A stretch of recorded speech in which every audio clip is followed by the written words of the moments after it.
Hello everyone, इस video में हम बात करेंगे सीटेट एग्जाम 2024 जो कि 21 जनवरी को होने वाला है। उसके लिए हम यहाँ पे सीडीपी के 30 क्वेश्चन डिस्कस करेंगे जो कि सीटेट 2015 में आए हुए थे। पैटर्न आपका वही था पहले भी। आपका टाइम जो था 2 आवर 30 मिनट, 150 क्वेश्चन थे। ये 5 सेक्शन आपके यहाँ पे दिए गए थे। तो आइए चलते हैं सीडीपी का क्वेश्चन देखते हैं। सबसे पहला क्वेश्चन आपका दिया गया है यहाँ पे। सबसे पहला क्वेश्चन है यहाँ पे, शिक्षार्थियों के ज्ञान अर्जन में सहायता करने के क्रम में अध्यापक को किस प्रकार पर ध्यान केंद्रित करना चाहिए। पहला है विद्यार्थी के द्वारा प्राप्त किए गए अंकों या ग्रेडों पर। तो ऐसा नहीं करना चाहिए, अंक ग्रेड बहुत ज़्यादा मायने नहीं रखते। शिक्षार्थियों की सक्रिय भागीदारिता के लिए शामिल करना। और दूसरा दिया गया विद्यार्थियों के द्वारा अधिगम की अवधारणाओं में कुशलता प्राप्त करना। और चौथा दिया गया सुनिश्चित करना कि विद्यार्थी सब कुछ याद करते हैं। याद करने के लिए भी मना किया जाता है। तो ये भी गलत हो गया, सेकंड भी गलत हो गया। अब बचा आपका 2 ऑप्शन। तो 2 ऑप्शन में देखिए बोला गया कि ज्ञान अर्जन में सहायता करने के क्रम में, तो शिक्षार्थी के द्वारा अधिगम की अवधारणाओं में कुशलता प्राप्त करना, मतलब कि सीखने अवधारणा, अधिगम की अवधारणा मतलब सीखने की जो अवधारणा होती है उसको उसमें कुशलता होनी चाहिए। तो यहाँ पे सक्रिय भागीदारिता भी ठीक होती है, लेकिन यहाँ पे बोला जा रहा है कि ज्ञान अर्जन के लिए तो सीखना जरूरी है ना, अधिगम के लिए बहुत जरूरी होता है वो। तो आपका राइट आंसर आपका 3rd हो जाएगा। मतलब यहाँ पे सीखने की बात की जा रही है। नेक्स्ट क्वेश्चन इसमें दिया गया है कि मैं इसकी थोड़ा सा ब्राइटनेस देख लेता हूँ कहीं। ठीक, सेकंड क्वेश्चन देखते हैं। अध्यापक के दृष्टिकोण से प्रभावशीलता किसका संयोजन है। तो यहाँ पे आपका राइट आंसर हो जाएगा। इसका ऑर्डर हमें याद रखना पड़ेगा, उच्च योग्यता, उच्च सृजनात्मकता और उच्च वचनबद्धता। तो आपका राइट आंसर 4th हो जाएगा। ये ऑर्डर हमें पता होना चाहिए। अध्यापक के दृष्टिकोण से प्रतिभाशाली किसका संयोजन है। जो प्रतिभाशालिता होती है वो उसका जो ऑर्डर होता है, उच्च योग्यता होनी चाहिए, उच्च सृजनात्मकता और उच्च वचनबद्धता। क्लियर है। नेक्स्ट क्वेश्चन बहुत ही प्यारा क्वेश्चन है जो कि हर बार आता है। एनसीएफ 2005 के अनुसार गलतियां किस कारण महत्वपूर्ण होती हैं। गलतियां इस कारण से महत्वपूर्ण होती हैं। तो याद रखिएगा, जो गलतियां होती हैं आपको पता होगा वो हमारे सीखने का हिस्सा होती हैं। तो आपको जो ऑप्शन में इस तरीके का कुछ दिखे तो वही ऑप्शन आपको लगाना है। यह अध्यापकों को बच्चों को डांटने के लिए एक तरीका उपलब्ध कराती हैं। तो ये तो बिल्कुल गलत है। यह बच्चे के विचार की अंतर्दृष्टि उपलब्ध कराती हैं तथा समाधानों को पहचानने में सहायता करती हैं। तो ये मैंने बताया कि ऐसी चीज़ें बच्चों की गलतियों को सुधारने का मौका देती हैं। तो ये आपका बोला गया ना समाधानों, यानी कि जैसे बच्चे के विचार की अंतर्दृष्टि, मतलब बच्चे के अंदर जो भी गलतियां करने की जैसे जो गलती कर रहे हैं यानी कि अंतर्दृष्टि उपलब्ध कराती हैं तथा समाधानों को पहचानने में सहायता करती हैं। फिर 3rd ऑप्शन है, यह कक्षा में कुछ बच्चों को हटाने के लिए। तो ये भी बिल्कुल गलत है। यह विद्यार्थियों को उत्तीर्ण तथा अनुत्तीर्ण इसके लिए नहीं होता ये। ठीक है, तो आपका राइट आंसर कौन सा हो जाएगा, 2nd हो जाएगा। क्लियर है कि जो गलतियां होती हैं, एनसीएफ ये बोलता है कि जो गलतियां होती है बच्चे को, अगर बच्चा कोई गलती कर रहा है तो एक तरीके से एक टीचर को यह बताता है कि बच्चे को किस तरीके से, बच्चे को क्या प्रॉब्लम है, किस तरीके से उसको सिखाया जाए। ये एक मतलब बच्चों की गलतियों को सुधारने का एक हिस्सा होती हैं बच्चों की गलतियां। तो आपका जो राइट आंसर है वो 2nd हो जाएगा। नेक्स्ट देखते हैं। इसमें 4th नंबर दिया गया है कि एक बच्चे की कॉपी में लिखने में विपरीत छवियां, दर्पण छवि आदि जैसी गलतियां मिलती हैं। तो इस प्रकार का बच्चा लक्षण प्रदर्शित करता है। जैसे बी को डी लिख देता है या वाज को सा लिख देता है। जैसे वाज है तो ये सा लिख देता है। तो इस तरीके की जो गलती होती है ये आपका अधिगम में असक्तता के, अधिगम में कठिनाई के, अधिगम में समस्या के, अधिगम में असुविधा से। तो यहाँ पे इसे बोला जाता है अधिगम में असक्तता, यानी कि जो डिसेबिलिटी होती, मतलब कि जो यहाँ पे बोला गया ना विपरीत छवियाँ, विपरीत छवि, जैसे इस तरीके से मैंने बताया। तो इसे बोला जाता है हिंदी में अधिगम में असक्तता, और इंग्लिश में यहाँ पे लिखा भी गया है लर्निंग डिसेबिलिटी। ठीक है, तो ये नाम दिया गया है। हिंदी में अगर देखना है और इंग्लिश में देखना है तो यहाँ पे आप देख सकते हैं। क्लियर है। नेक्स्ट क्वेश्चन इसमें दिया गया है कि निम्नलिखित में से कौन सा बच्चों के संवेगात्मक विकास के लिए सर्वाधिक उपयुक्त है। संवेगात्मक विकास के लिए सर्वाधिक उपयुक्त है। अध्यापकों की कोई भी सहभागिता नहीं, क्योंकि यह माता पिता का कार्य है। कक्षा कक्ष का नियंत्रित परिवेश, और कक्षा कक्ष का अधिकारवादी परिवेश, और कक्षा कक्ष का प्रजातांत्रिक परिवेश। तो संवेगात्मक के लिए जहाँ तक देखा जाएगा तो यहाँ पे आपका जो बेस्ट ऑप्शन लग रहा है कि संवेगात्मक विकास के लिए जो होगा कक्षा का प्रजातांत्रिक परिवेश। अगर बच्चे को उसकी देखिए संवेगात्मक मतलब होता है जैसे डर हुआ, फिर उसके बाद संवेग से संबंधित बच्चे को तेजी से डांट दिया तो उसके अंदर एक डर हो जाता है। तो अगर जो वहाँ का कक्षा का प्रजातांत्रिक परिवेश मतलब बच्चे को बोलने समझने या क्वेश्चन करने की हर तरीके से छूट रहती है, तो बच्चे के अंदर जो संवेगात्मक विकास है वो अच्छे तरीके से होता है, जिससे वो डरता नहीं है या किसी चीज़ से हेजिटेशन नहीं करता है। तो वैसे भी संवेग के 14 पार्ट बताए गए हैं, आपने जैसे सीडीपी किया होगा तो उसमें पता होगा। तो यहाँ पे उन्हीं 14 के बारे में ही बताया जा रहा है। तो इसमें अगर प्रजातांत्रिक परिवेश यानी कि बच्चे को जो भी ज़रूरत हो बातों को बोल सकता है, कह सकता है, प्रश्न पूछ सकता है, इस तरीके की जो एक्टिविटी वाली क्लास होती है तो उसमें जो होता है बच्चे के संवेगात्मक विकास का सर्वाधिक उपयुक्त है, मतलब बच्चे के लिए सर्वाधिक उपयुक्त होता है। तो आपका राइट आंसर हो जाएगा 4th। नेक्स्ट क्वेश्चन इसमें दिया गया है कि बच्चे के अधिगम को सुगम बनाने के लिए अध्यापकों को एक अच्छे कक्षाई परिवेश का सृजन करने की आवश्यकता होती है। इस प्रकार के अधिगम परिवेश का सृजन करने के लिए नीचे दिए गए कथनों में से कौन सा सही नहीं है? नहीं पूछा गया। बच्चे के अधिगम को सुगम बनाने के लिए मतलब अच्छा बनाने के लिए अध्यापकों को एक अच्छे कक्षाई परिवेश का सृजन करने की आवश्यकता होती है। इस प्रकार के अधिगम परिवेश को सृजन करने के लिए नीचे दिए कथनों में से कौन सा सही नहीं है? मतलब निगेटिव वाला आंसर ढूंढना है। अध्यापकों के अनुसार कार्य करना, बच्चे को स्वीकार करना और अध्यापक का सकारात्मक रुख और बच्चे के प्रयासों को स्वीकृति। मतलब देखिए हमें निगेटिव पूछा गया लेकिन अच्छा कौन सा होता है कि जो कक्षाई परिवेश होता है ऐसा रहना चाहिए कि बच्चों के प्रयासों की स्वीकृति देनी चाहिए। बच्चा चाहे गलती कर रहा है या जो भी चीज़ें क्वेश्चन पूछ रहा है तो उसको मानना चाहिए और सुनना भी चाहिए टीचर को और बताना भी चाहिए। ठीक है। अध्यापक का सकारात्मक रुख ये भी बहुत अच्छा होता है, मतलब पॉजिटिव वे में रहना चाहिए। बच्चे को स्वीकार करना ये भी बहुत अच्छी बात होती है, लेकिन अध्यापक के अनुसार कार्य करना मतलब सिर्फ अध्यापक के अनुसार कार्य करना, ये चीज़ जो है नीचे कथनों में से कौन सा सही नहीं है? तो ये वाला आपका ऑप्शन सही नहीं है। निगेटिव वाला पूछा जा रहा है तो ये आपका राइट आंसर हो जाएगा। मतलब ये दोनों सही हैं लेकिन ये गलत में आ जाएंगे तीनों। ठीक है, आपका निगेटिव में पूछा गया तो आपका आंसर फर्स्ट हो जाएगा। नेक्स्ट क्वेश्चन इसमें दिया गया कि लड़के और लड़कियों के विषय में कुछ कथन नीचे दिए गए, आपके अनुसार इनमें से कौन सा सही है? लड़कों को घर में कामों में सहायता करनी चाहिए, सभी लड़कों को विज्ञान तथा लड़कियों को गृह विज्ञान पढ़ना चाहिए, ये मिथ है तो ये तो गलत हो जाएगा। लड़कियों को घर के कामों में सहायता करनी चाहिए, ये भी गलत है। ऐसा जरूरी नहीं है, करती हैं लड़कियां, ज़्यादातर तो लड़कियां ही करती है घर के काम, लड़के कहाँ करते हैं, लेकिन तो ऐसा ये भी गलत तरीका है। लड़कों को घर के बाहर के कामों में सहायता करनी चाहिए, सिर्फ घर के बाहर, घर के अंदर भी तो करना चाहिए, तो ये भी गलत है। तो आपका राइट आंसर हो जाएगा फर्स्ट, लड़कों को घर के कामों में भी सहायता करनी चाहिए। ये क्वेश्चन बहुत ही उटपटांग दिया था।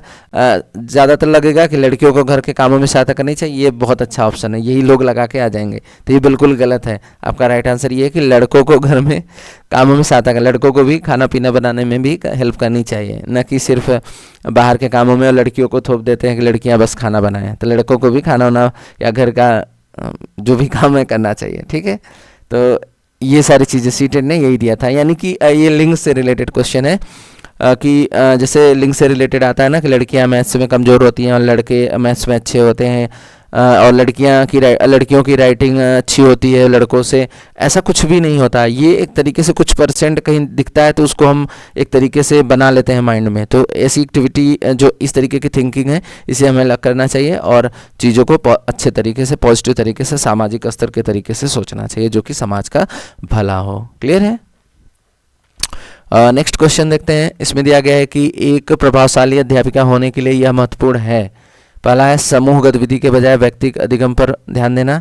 दूसरा है विद्यार्थियों के द्वारा प्रश्न पूछने के कारण उत्पन्न व्यवधान की अनदेखी करना। तो ये तो बिल्कुल गलत है, यानी बच्चा क्वेश्चन पूछ रहा है तब अनदेखी नहीं कर सकते। प्रत्येक बच्चे को संपर्क में रहना, ये बहुत अच्छी बात होती है, बहुत ही बेहतरीन कि हर बच्चे को क्या रिक्वायरमेंट है, यानी व्यक्तिगत भिन्नता के लिए बच्चे के संपर्क में रहना चाहिए। पुस्तक के उत्तरों को लिखने पर बल देना चाहिए, ये भी बहुत ज़्यादा इंपॉर्टेंट नहीं है।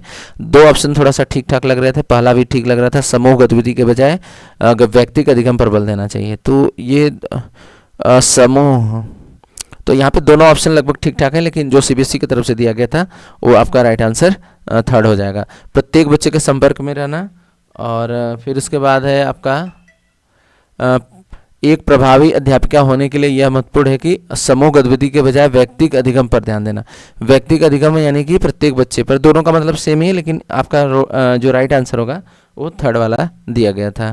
क्लियर है? नेक्स्ट क्वेश्चन है, इसमें दिया गया है कि निम्नलिखित में से कौन सा एक उपयुक्त रचनात्मक आकलन कार्य नहीं है। निम्नलिखित में से कौन सा एक उपयुक्त रचनात्मक आकलन कार्य नहीं है पूछा गया है। तो इसमें परियोजना, अवलोकन, विद्यार्थियों का योग्यता क्रम निर्धारित करना और खुले अंत वाले प्रश्न। तो रचनात्मक आकलन कार्य नहीं है पूछा गया है। परियोजना, अवलोकन, विद्यार्थियों की योग्यता क्रम निर्धारित करना। देखिए, विद्यार्थियों का आप निर्धारण कैसे कर सकते हैं, जैसे निम्नलिखित में से कौन सा उपयुक्त रचनात्मक आकलन कार्य नहीं है। तो देखिए, किसी बच्चे को आप ये नहीं बोल सकते कि ये बहुत अच्छा होता है, ये बहुत खराब होता है, ये मतलब ये बच्चा बहुत ही कमज़ोर है या बच्चा बहुत अच्छा पढ़ने में। ये तो हर बच्चे की व्यक्तिगत भिन्नता होती है, थोड़ा कम थोड़ा ज़्यादा सीखता है, लेकिन हम डिसाइड उसका क्रम नहीं कर सकते हैं।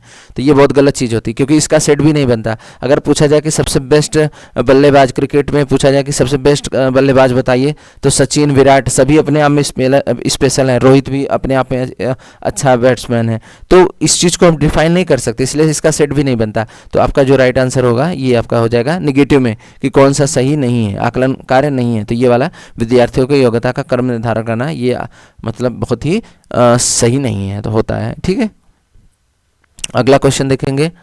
इसमें दिया गया है कि विकृति लिखावट से संबंधित लिखने की योग्यता में कमी किसका एक लक्षण है।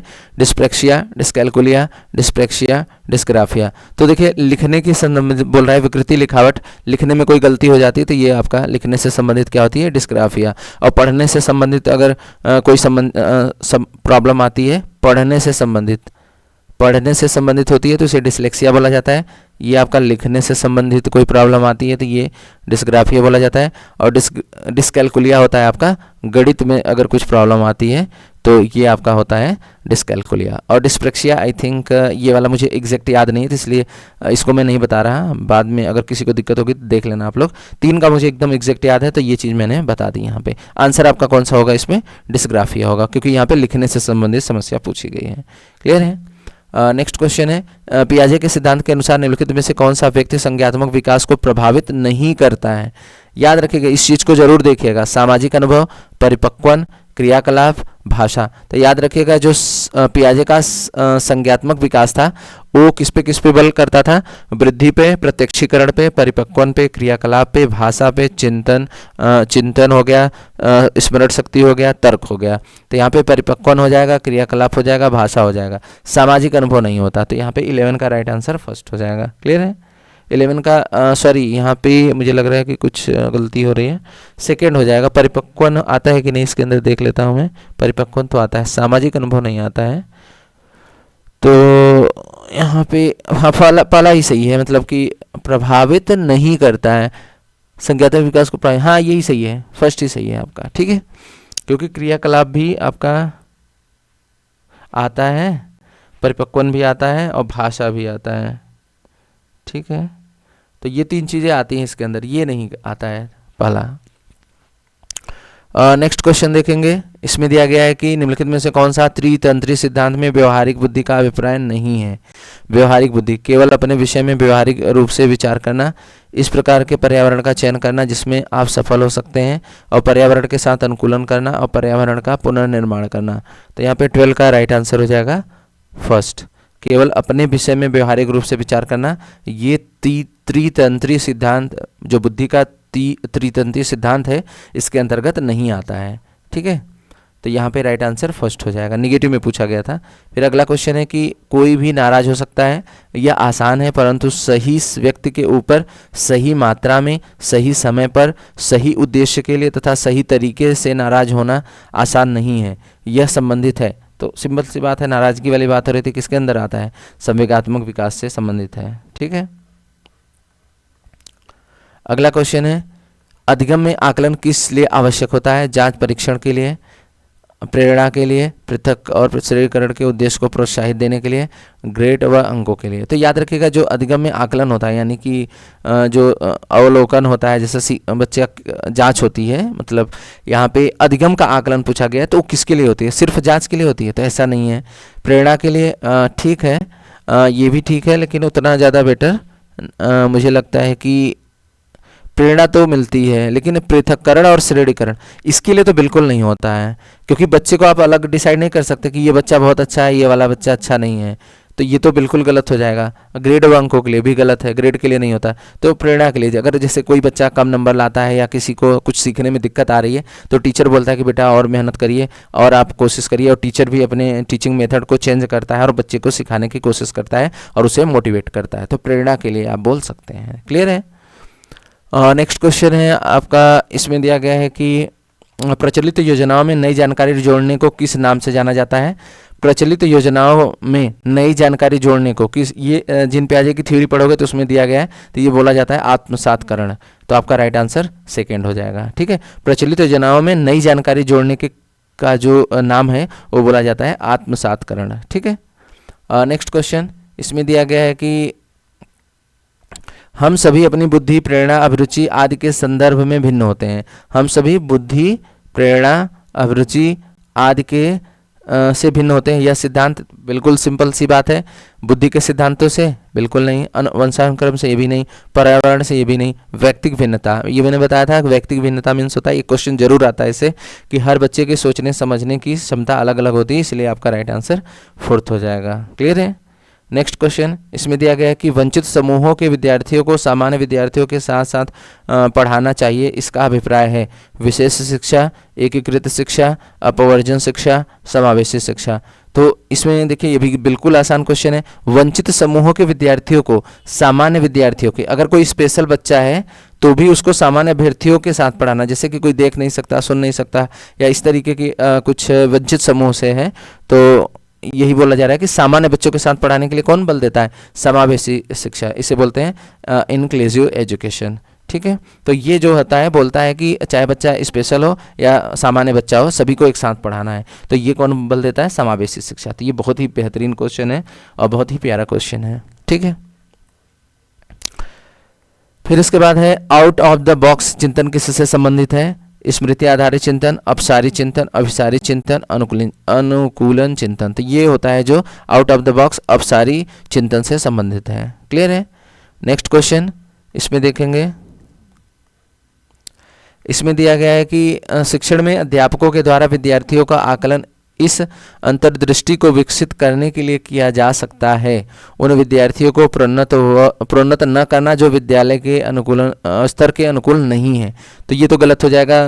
आपको देखिए छोटी क्लास में जो होता है बच्चों को किस तरीके लगभग प्रोन्नत कर अगली क्लास में भेज ही दिया जाता है, चाहे वो विद्यालय के स्तर के अनुकूल नहीं है। अनुकूल का मतलब यहाँ पे ऐसा नहीं है कि बच्चा कोई क्राइम कर रहा है, एजुकेशन की बात हो रही है, मतलब थोड़ा सा कम ज़्यादा उसका एजुकेशन है, व्यक्तिगत भिन्नता की वजह से थोड़ा बच्चा कम सीखता है, कुछ ज़्यादा सीखते हैं, तो आप इस बेसिस पे बच्चे को उसी क्लास में नहीं रख सकते, उसे अगली क्लास में प्रमोट करना जरूरी होता है। ठीक है, फिर इसके बाद है विद्यार्थियों की आवश्यकता के अनुसार शिक्षण उपागम में परिवर्तन। ये बहुत अच्छी बात है, बच्चे को जैसी रिक्वायरमेंट है उसके अनुसार आप शिक्षार्थियों की आवश्यकता के अनुसार शिक्षण उपागम यानी टीचिंग मेथड में आप परिवर्तन, पढ़ाने की जो शैली है उसमें परिवर्तन कर सकते हैं। ये बहुत अच्छी बात होती है। कक्षा में प्रतिभाशाली तथा कमजोर विद्यार्थियों का समूह बनाना, मैंने पहले भी बताया था, ये बहुत गलत बात होती है। आप ये डिसाइड नहीं कर सकते कि कौन बच्चा प्रतिभाशाली है और कौन कमजोर है।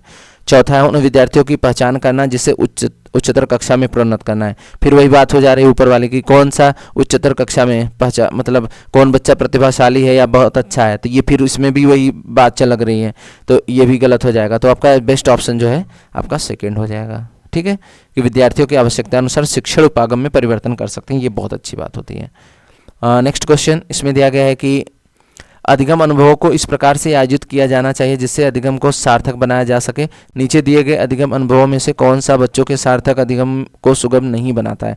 विषय वस्तु पर प्रश्न बनाना, प्रकरण व परिचर्चा और वाद विवाद, प्रकरण व प्रस्तुतिकरण, विषय वस्तु की केवल याद करने के आधार पर पुनरावृत्ति। तो याद करने वाली बात आ गई, तो यहाँ पे निगेटिव में ही पूछा गया है कि कौन सा सार्थक अधिगम को सुगम नहीं बनाता है। तो 20 का जो राइट आंसर हो जाएगा वो यही हो जाएगा, क्योंकि विषय वस्तु पर प्रश्न बनाना ये बहुत अच्छी बात होती है। प्रकरण व परिचर्चा व वाद विवाद ये भी बहुत अच्छा होता है, बच्चा सीखता है। प्रकरण व प्रस्तुतिकरण, अगर कोई चीज़ किसी पार्टिकुलर टॉपिक को लेकर एक प्रस्तुतिकरण हो रहा है, यानी कि जैसे कोई क्रियाकलाप हो रहा है, तो ये भी बहुत अच्छी बात होती है। लेकिन केवल याद करने के आधार पर पुनरावृत्ति ये बहुत ही गलत होता है, यानी कि निगेटिव में पूछा गया तो आपका राइट आंसर 4th हो जाएगा। क्लियर है। नेक्स्ट क्वेश्चन है कि बच्चों को शाब्दिक या गैर शाब्दिक दंड देने का परिणाम होता है बच्चे की छवि की सुरक्षा करना। तो ये तो सुरक्षा कहाँ कर रहे हो आप, उसकी निगेटिविटी को बढ़ा रहे हो। ये तो उनके अंकों को सुधार करना, ये भी गलत है। सुधार का अंक हो रहा है, बच्चा मतलब डिमोटिवेट हो सकता है, होगा नहीं, हो सकता है। उसके स्वयं के प्रति अवधारणा को नष्ट करना, ये वाला बेस्ट लग रहा है। और उन्हें कार्य करने के लिए प्रेरित करना। अगर आप डांट रहे हो बच्चों को तो प्रेरणा तो मिल नहीं रही है मुझे लग रहा है। लेकिन आजकल के पेरेंट्स को बच्चे को जो डांटते हैं तो उन्हें लगता है कि इससे बच्चा पढ़ेगा, तो ये चीज़ आपका बेस्ट होगा कि उनके स्वयं के प्रति अवधारणा को आप नष्ट करने की कोशिश कर रहे हैं। यहाँ पे कोशिश करना चाहिए, क्योंकि ज़्यादातर पेरेंट्स डांटते ही हैं, शाब्दिक दंड देते ही हैं देखा जाए कुछ गलती होने पर। तो उसका मतलब ये नहीं होता कि अवधारणा नष्ट करना। तो यहाँ पे कैन लग रहा है, नहीं हो, मे बी चांस हो सकता है। तो आपका 3rd ऑप्शन राइट होगा। क्लियर है। इसके बाद देखेंगे, अध्यापिका ने एक कमेटी के प्रधान को सभापति के स्थान पर सभाध्यक्ष लिखा। यह संकेत करता है कि अध्यापिका भाषा पर अच्छा अधिकार रखती है। ये कोई बहुत अच्छी बात है, लेकिन यहाँ पे कोई मतलब नहीं है। एक लिंग मुक्त भाषा का प्रयोग करें, ये भी आपका बहुत ही ज़्यादा इंपॉर्टेंट नहीं है। लिंग पूर्वाग्रह से ग्रस्त है, और एक नहीं, यहाँ पे लिंग मुक्त भाषा का देखिए, अध्यापिका ने कमेटी के प्रधान को सभापति के स्थान पर सभा अध्यक्ष लिखा। तो इसका मतलब यही आपका बेस्ट ऑप्शन मुझे लग रहा है। ठीक है, सेकंड वाला ही, क्योंकि यहाँ पे लिंग से संबंधित नहीं है कोई, ये लिंग मुक्त भाषा का प्रयोग करती है। यहाँ पे देखिए सभापति मतलब ये मेल की बात हो रही है, और सभा अध्यक्ष बोल दिया, चाहे वो आप मेल हो चाहे फीमेल हो, तो यहाँ से लिंग से कोई संबंध नहीं बन रहा है। तो यही वाला ऑप्शन राइट हो जाएगा, सेकेंड। नेक्स्ट क्वेश्चन देखते हैं। इसमें दिया गया है कि सतत व व्यापक मूल्यांकन के लिए आवश्यक है। बहुत ही प्यारा क्वेश्चन। शिक्षा बोर्ड की जवाबदेही कम करने के लिए, ऐसा कुछ नहीं होता। जल्दी की जाने वाली गतिविधियों को तुलना में कम अंतराल पर की जाने वाली गलतियों को सुधारना, ये भी गलत है। यह समझने के लिए कि अधिगम का किस प्रकार अवलोकन किया जाता है और दर्ज किया जाता है, वह सुधार किया जाता है, ये बेस्ट ऑप्शन है। और लास्ट दिया गया शिक्षण के साथ परीक्षण का तालमेल बैठाने के लिए, तो ये भी गलत है। तो सबसे बेस्ट ऑप्शन जो सतत व व्यापक मूल्यांकन के लिए आवश्यक होता है वो आपका 3rd हो जाएगा। अगला क्वेश्चन है, इसमें दिया गया है कि लॉरेंस कोहलबर्ग के सिद्धांत के में कौन सा स्तर नैतिकता की अनुपस्थिति को सही अर्थ में सूचित करता है। स्तर 4, स्तर 1, स्तर 2, स्तर 3। तो यहाँ पे जो कोहलबर्ग के सिद्धांत में जो नैतिकता की अनुपस्थिति को सही अर्थ में सूचित करता है वो स्तर पहला ही होता है। ठीक है। अगला क्वेश्चन, इसमें दिया गया है कि निम्नलिखित में से कौन सा बच्चों के समाजीकरण के प्रगतिशील मॉडल के संबंध में सही नहीं है। बच्चे के विद्यालय में बताई गई बातों को स्वीकार करते हैं, चाहे उनकी सामाजिक पृष्ठभूमि कुछ भी हो, और कक्षा में प्रजातंत्र के लिए स्थान होना चाहिए। और समाजीकरण सामाजिक नियमों का अधिग्रहण है। समूह कार्य में सक्रिय भागीदारिता तथा सामाजिक कौशल को सीखना। तो यहाँ पे 25 का राइट आंसर हो जाएगा पहला। बच्चे विद्यालय में बताई गई बातों को स्वीकार करते हैं, चाहे उसकी सामाजिक पृष्ठभूमि कुछ भी हो। ठीक है, तो ये वाला हमें कौन सा बच्चों के सामाजिक के प्रगतिशील मॉडल के संबंध में सही नहीं है, तो ये वाला ऑप्शन सही नहीं है। ठीक है। अगला क्वेश्चन देखते हैं। इसमें दिया गया है कि अध्यापिका ने ध्यान दिया कि पुष्पा अपने आप किसी भी समस्या का समाधान नहीं कर सकती, फिर भी वह एक वयस्क या साथी के मार्गदर्शक की उपस्थिति में ऐसा करती है। मतलब एक बच्ची है जो कि समस्या समाधान नहीं कर सकती, फिर भी वह कोशिश कर रही है कि एक वयस्क या साथी के मार्गदर्शक की उपस्थिति में ऐसा करती है। इस मार्गदर्शक को कहते हैं पूर्व क्रियात्मक चिंतन, समीपस्थ विकास का क्षेत्र। ये दिया था वाइगोत्स्की ने। सहारा देना, पार्श्वकरण। तो यहाँ पे देखिए जो मार्गदर्शक होता है ये सहारा देने ही होता है। तो आपका राइट आंसर 3rd हो जाएगा। नेक्स्ट क्वेश्चन, इसमें दिया गया है कि निम्नलिखित में से कौन सा प्रारंभिक बाल्यावस्था अवधि के अनुसार उन भूमिकाओं एवं व्यवहारों के बारे में जानकारी प्रदान करते हैं जो एक समूह में स्वीकार्य है। अध्यापक व साथी व माता पिता व भाई बहन व अध्यापक। तो देखिए जो प्रारंभिक बाल्यावस्था के अवधि के दौरान भूमिकाओं एवं व्यवहारों के बारे में जानकारी देते हैं वो माता पिता और भाई बहन ही होते हैं। ठीक है, तो आपका राइट आंसर 3rd हो जाएगा। फिर इसके बाद यहाँ पे आता है कि निम्नलिखित में से कौन सा आयु समूह परिवर्ती बाल्यावस्था श्रेणी के अंतर्गत आता है, तो ये 6 से 11 वर्ष की अवस्था होती है। तो 28 का राइट आंसर थर्ड हो जाएगा। नेक्स्ट क्वेश्चन देखते हैं। इसमें दिया गया है आर्जव तर्क देता है कि भाषा विकास व्यक्ति की नैसर्गिक प्रकृति से प्रभावित होता है, जबकि सोनाली महसूस करती है कि यह परिवेश से प्रभावित होता है। आर्जव और सोनाली के बीच यह चर्चा किस विषय में है? स्थिरता तथा अस्थिरता पर बहस, सतत और असतत अधिगम, प्रकृति पालन पोषण विवाद, चुनौतीपूर्ण तथा संवेदनशील भावना। तो यहाँ पे 29 राइट आंसर हो जाएगा, प्रकृति तथा पालन पोषण का विवाद। ये बहुत इंपॉर्टेंट क्वेश्चन है, अगर इस टाइप का स्टेटमेंट पूछा गया है तो आपका राइट आंसर यही होता है, थर्ड है। लास्ट क्वेश्चन है ये सीडीपी का। विद्यार्थियों को स्वच्छता के लिए प्रेरित करने हेतु स्वच्छता समिति का सदस्य बनाना प्रतिबिंबित करता है प्रेरणा का व्यवहारिक उपागम, प्रेरणा का मानवतावादी उपागम, प्रेरणा का संज्ञात्मक उपागम और प्रेरणा की सामाजिक संस्कृति। तो यहाँ पे इसे बोलते हैं प्रेरणा की सामाजिक सांस्कृतिक संकल्पनाएं। तो ये थे सीडीपी के 30 क्वेश्चन जो कि सीटेट 2015 में आए हुए थे। वीडियो कैसा लगा? वीडियो पसंद आया तो लाइक करिएगा। और इससे पहले मैं एक और पॉइंट बता दूं, 2011 से लेके ये 2015 तक की जो सीडीपी के वीडियो हैं सीटेट पेपर में आए हुए हैं, सभी वीडियो का लिंक डिस्क्रिप्शन में दिया है, आप जरूर चेक करिएगा और वीडियो को जरूर देखें। और वीडियो पसंद आया तो लाइक करिएगा और चैनल को सब्सक्राइब करिए। और कल से आपको जो 2018, 19, 20, 21 ये सब वीडियो है, आपको फुल 4 सब्जेक्ट की वीडियो पूरी एक साथ ही मिलेंगी, क्योंकि अब पेपर आपका 21 जनवरी को है, आज लगभग 12 हो गया आपका, तो आपके पास टाइम नहीं बचा। अब आपको सारे सब्जेक्ट का एक साथ ही एक ही वीडियो में, जैसे कोशिश करूंगा 4 या 5 सब्जेक्ट का एक साथ ही देने की, ठीक है। तो वंस अगेन वीडियो पसंद आया तो लाइक करिएगा और चैनल को सब्सक्राइब करिए। Thank you for watching.